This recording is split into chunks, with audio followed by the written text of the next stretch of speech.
All right, folks, welcome back to the shop. Been busy last couple days loading up stuff. Got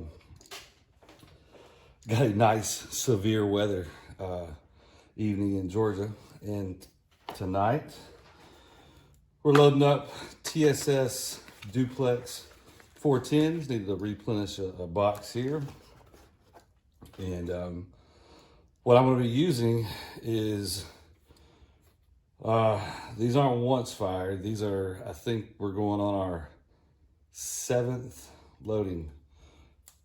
AA HS holes. The writing is worn off a lot of these.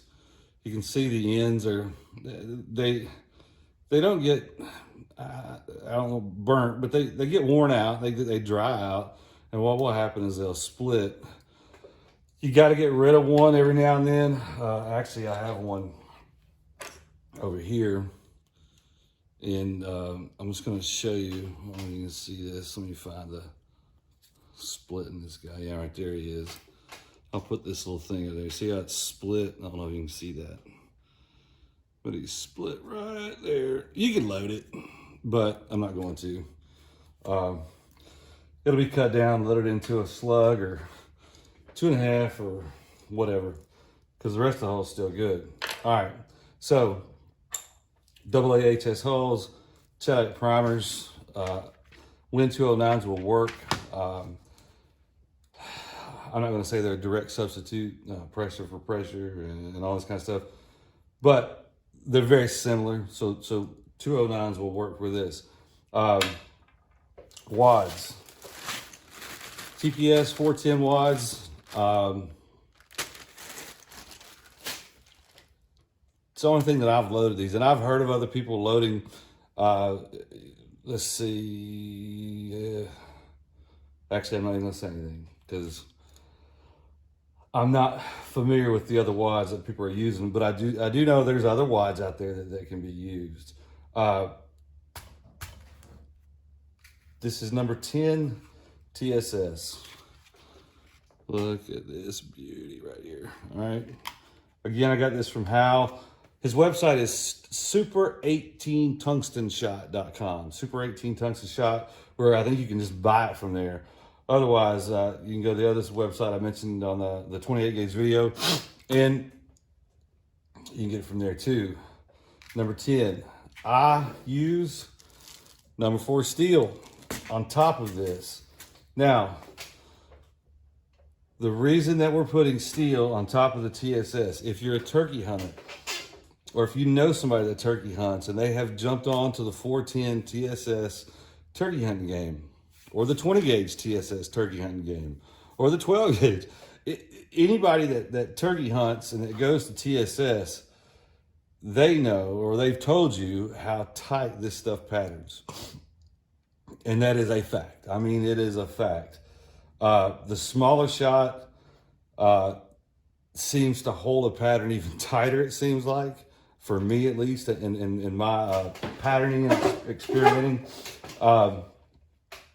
So for a waterfowl application, or any kind of wildfowl flying, something flying you're trying to hit, we really want to open the pattern up. The best thing that I have found is to put some steel on top of it.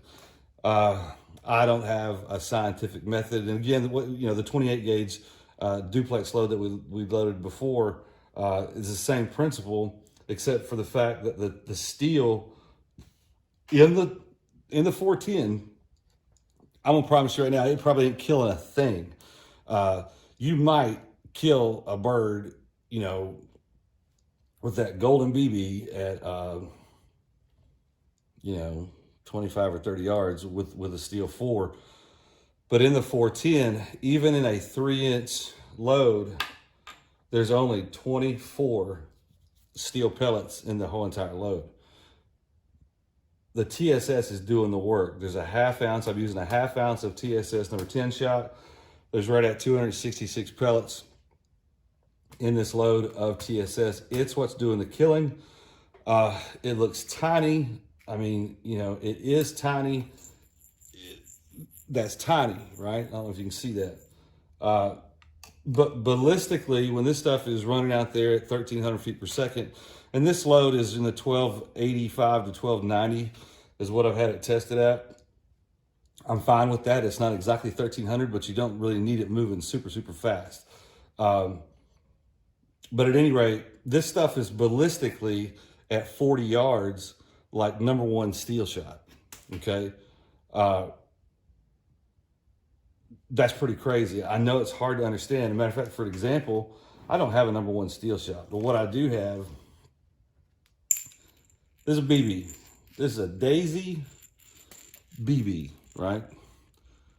Put it in your BB gun, pop them off, there you go. Tin can. This is a #10 TSS. I hope that I'm getting this right. I don't know if you can see that. It doesn't make any sense to look at it, you know.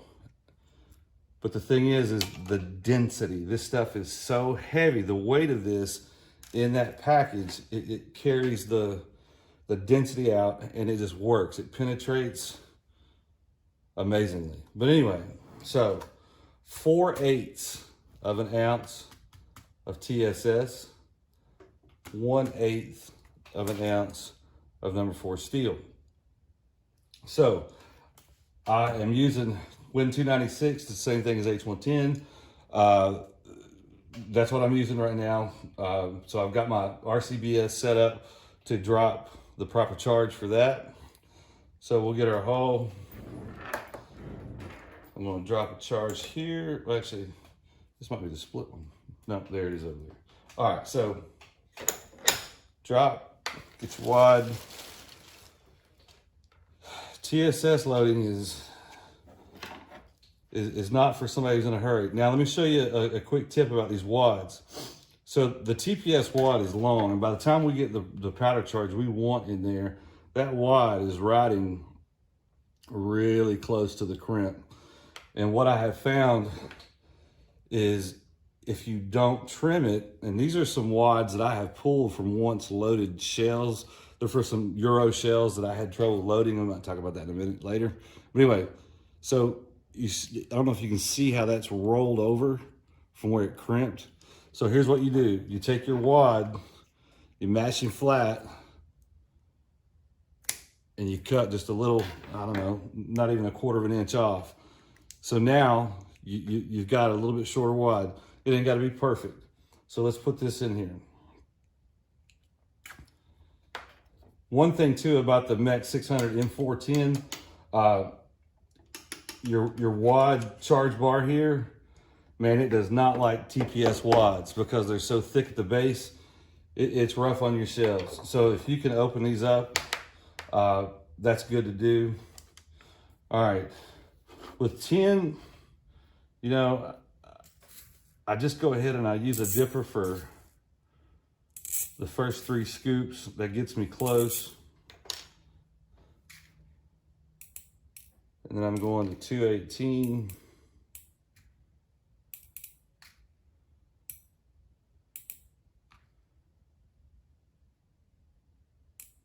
There we go. 218, 1. And we pour it in. There was 266 of those. It doesn't look like it. Now, check this out. I don't know if you can see inside there. That hull, I mean, there appears to be a massive amount of room in there, and there is a good bit of room. You could load these in 2.5 for sure. I haven't done it. But now, here's the steel. So, 54 grains.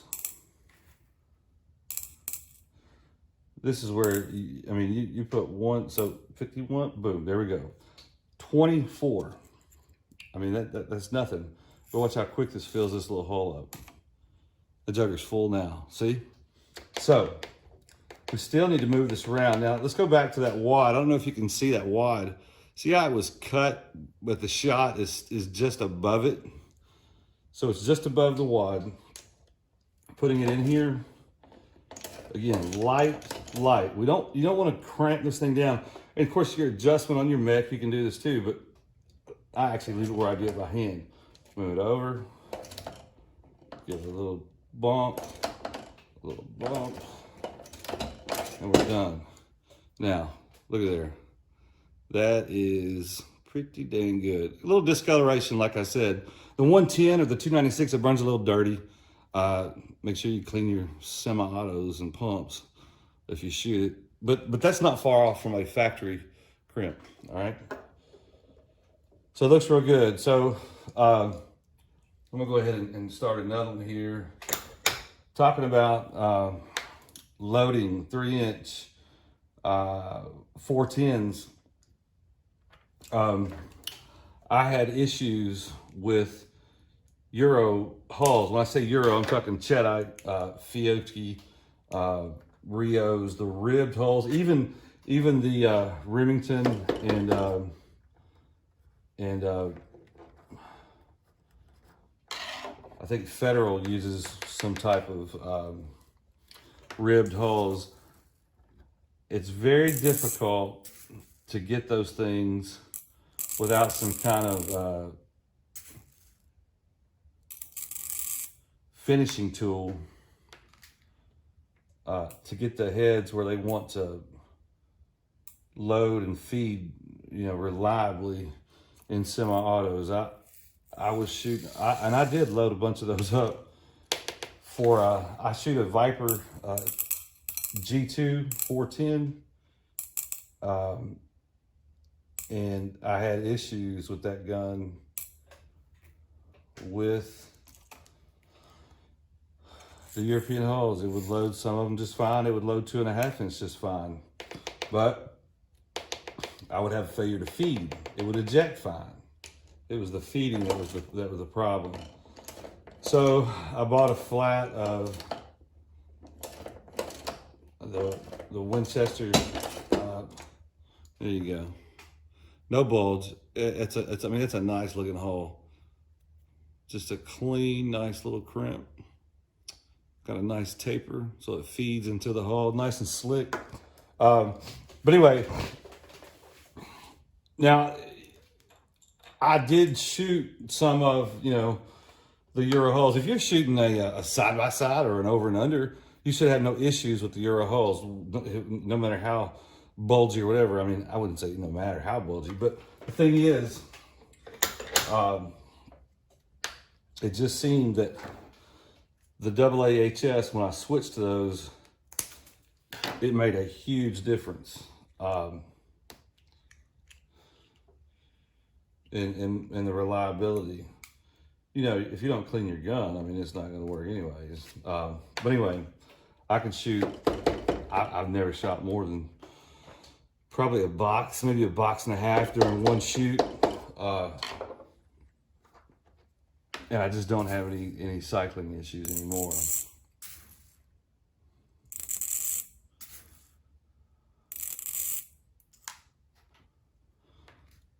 So yeah, that time 3 scoops gave me 217. Some people are probably saying, man, why in the world is he putting one more pellet in there? Well, it's because it's right. That's 218 grains, right? That's why you can't be willy-nilly about this stuff. And that's why I'm pulling one out right there, because we went over 56. All right. Tap him down, see? Just above the edge of the wad. All right. Get him started, give him a little turn. Boom, there's another one. Good looking TSS. Now, as far as what this is good for, remember what I said, there's 266 of 10s. Now this is number 10s. Obviously it's gonna be less if there's number 9s, don't know that number exactly. But a number 10 TSS is ballistically like a number 1 steel pellet. And when I think of 1 steel, I'm thinking people that are shooting geese, or passing mallards or, whatever. 1 steel is a pretty significant charge. Here's the difference. This is the equivalent of shooting 2 1¼ ounce loads of steel number 1 at the same time. That's how deadly this is. And even now that I think about it more, I may start to rethink how much TSS, if nothing else, just to save a little bit of money. But that's one of the reasons why I use it, is I love the pellet count and the effectiveness. I'm not saying it makes a bird easier to hit, which if you got an opened up pattern, I guess it could make it easier to hit. But the lethality is just a lot more. But you gotta have the steel on top to open it up. If you tried to load or if you shot a straight ½ ounce or a straight, there you go,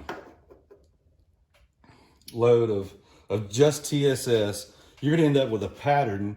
And I'm talking about, and even this is hard to believe, I'm talking about a pattern where 100% of your shot is inside of a 30-inch circle at 40 and even 50 yards. There's no sense in having that much shot in that circle. So, you know, I guess you could reduce your shot and you know, open it up. But here's the problem. I'm shooting this with a improved cylinder is what I'm shooting it with. Cylinder is probably better. I actually ran into a gentleman that he is running a negative cylinder choke out of his 410, just so the pattern will open up. And that is with a duplex load, by the way, with a duplex load. So that's the big thing, is that the pattern is so tight on these guys.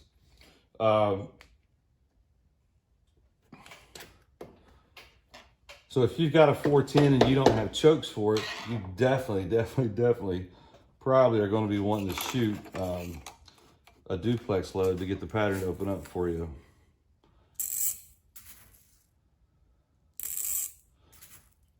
But yeah, I have a Viper G2 automatic that I shoot these out of. I have a TriStar pump that I shoot these out of. Runs them real nice. I have a Yield Is over and under that I shoot them through. I have a Yield Is side by side. Actually, the Yield Is side by side, I bought it kind of as a play gun. It's just because it's real dainty. I mean, it's like a whip, you know. But I took it to Texas with me on a hunt, I think 2 or 3 years ago, and I had some shells that weren't cycling reliable. So I pulled out the side by side, and I mean, it ended up with a smasher of a day, man, with that little side by side shooting ducks. It was fun. So, you know, I like 3 barrels better than 2, but hey, man, that was fun. If you got a double barrel or even a single shot. Another thing, if you got kids, you know, that want to go kill a duck or shoot at a duck, and have, you know, knowing that they have the opportunity to actually make a kill, man, load them up some TSS Duplex. This stuff is cat's meow. There you go. Just cranks them out, you know, nice taper. But yeah, I don't know, you know, I'm sure that you could go on and on about TSS 410 Duplex, but the big thing is this TSS shot, number 10, you can load it with number 9s. It's very effective too. I wouldn't go any bigger than that, probably, unless you're trying to kill goose. But if you are trying to kill geese, there are people that are whacking geese. I'm talking about big honkers. As far as you want to shoot them, well, let me just say this, as far as you should shoot them, and they're killing them clean. They're going into the 7.5, 8 TSS with those. So you can turn a 410 into, I mean, literally just as deadly as any 12 or even 10 gauge out there. It's just that you got to put this shot in it. You need to have something on top. 4s, I get similar results with 5 steel, but for some reason, and look, I've dumped hundreds of dollars downrange into a TSS trap patterned in this stuff. I'm getting the best patterns with number 4s with my improved cylinder choke. And that's in all the guns. That's in the over and unders, the side-by-sides, the automatics, the whole 9 yards. If I had a more open choke, I might even get a better pattern. I just haven't went out and, I think comp and choke is where the gentleman got the negative choke from. But anyway, I may have to look into that. All I know is the improved cylinder I'm shooting right now is working. So I'm gonna stick with that. But anyway, TSS Duplex and a 410, man. It is neat stuff. It'll if you got shoulder problems, if you're recoil sensitive, wow, this stuff is awesome. If you want to carry a light gun, if you don't like carrying a heavy gun, man, this stuff is awesome. If you've got a female or a younger shooter that can't handle a bigger gun or doesn't like the recoil, or that you want, or they already have a 410 that's been passed down, man, you talking about opening them up to the capabilities of killing some animals, man, this stuff will do it for you. If you just want to be the dude that can, outshoot 12 gauges with a 410, then you can be that guy too. And I tell you something else is pretty cool, is to take this box right here, throw it in your waiter pocket, or throw it in your pocket, and you got the same amount of killing power as whatever 12 gauge that ever shows up, on the river, in the marsh, on the tank, or whatever. So pretty neat stuff. I have fun with it. You got to have things set up a little bit, different. It's tough to go from loading this round and then turn around and try to load, say, 3-inch lead shot or a 3-inch steel shot, just because of the way the crimps and everything have to go, how much room, the wads and everything. But anyway, the way I've got it set up right now is for TSS Duplex and the 410. It is a duck and goose smasher. All right, folks. Thanks for hanging out. Like, subscribe. If you want to see some more stuff, let me know. Bye.